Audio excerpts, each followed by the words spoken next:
Herkese merhabalar. Şehirde Arı sayfasına hoş geldiniz. Bugün ikinci katın genel durumunu kontrol edeceğim. 2 hafta önce yaptığım kontrollerde 3. kat tamamen dolduğu için bunun balasını gerçekleştirdim ve arılar propolis tuzağını doldurduğundan dolayı propolis hasadı da gerçekleştirdim.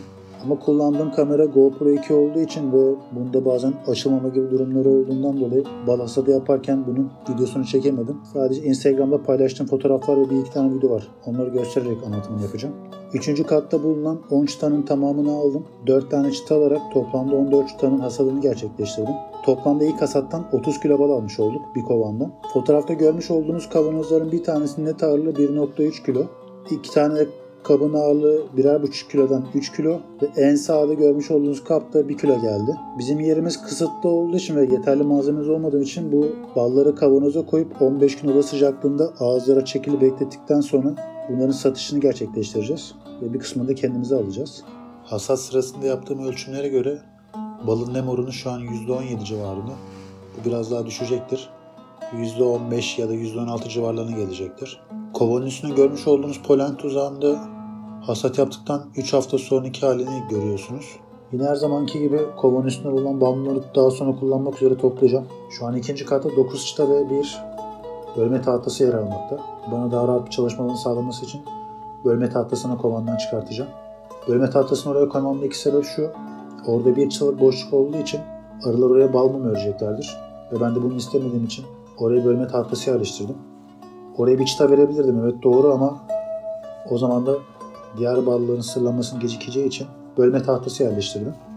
Görmüş olduğunuz üzere şu an ilk duvar çıtamız sağıma hazır bir halde. Nem oranı iyice düşmüş. Çıtanın sırlanmış balları damar damar olmuş. Bu da içindeki nemin iyice azaldığını gösteriyor. Şu an bal akımı devam ediyor gördüğünüz üzere. Petekler hala bembeyaz. Çok güzel bir şekilde bal akımı devam ediyor. İkinci sıradaki çıtaya da 4. sırada olması gereken bir çıtaydı. Yanlışlıkla ikinci sıraya koyduğum için sırlanması bitmemiş. Normalde ikinci sıradaki çıtanın sırlanmasının bitmiş olması gerekiyordu. Şimdi göreceğiniz üzere 4. sıradaki çıta da sırlanması neredeyse bitmiş. Şu an bunların yerini değiştirmeyeceğim. Çünkü arılar bu düzene alıştığı için tekrardan bir kovan içinde curcuna yaratmaya gerek yok. Şu an çıtaların sırlanmasını beklemekten başka yapabileceğim herhangi bir işlem yok. Bende bel fıtığı olduğu için ve bel fıtığımın ağrımaya başlamasından dolayı kendime gidip bir tane ağırlık kemeri aldım. Çıtaların ve katların ağırlığı beline ciddi bir şekilde baskı yaratmaya başladı.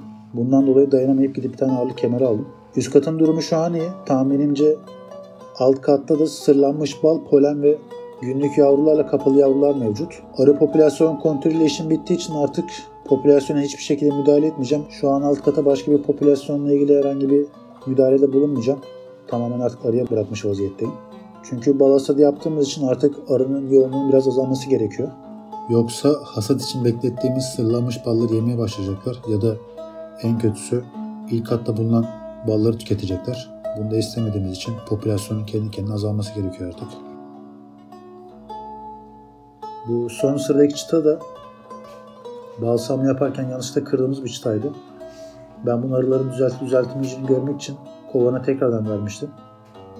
Hatta bakarken bu çıtanın kırık olduğunu unuttum ve daha sonradan videoyu izlerken aklıma gelmişti. Arılar bu çıtayı çok güzel bir şekilde örmüşler ve tamir etmişler. Arılar o kadar güzel bir şekilde tamir etmişler ki ben bu çıtanın kırıldığını daha sonradan fark ettim. Alt katta da yarım şerbetliğin altı komple örülmüş ve arılar buraya bal doldurmuşlar. Buradaki balı tüketecektim ama arıya ekstradan bal bırakmak için oraya almaktan vazgeçtim. Bugünkü kontrollerim bu şekilde. Beni seyrettiğiniz için hepinize teşekkür ederim.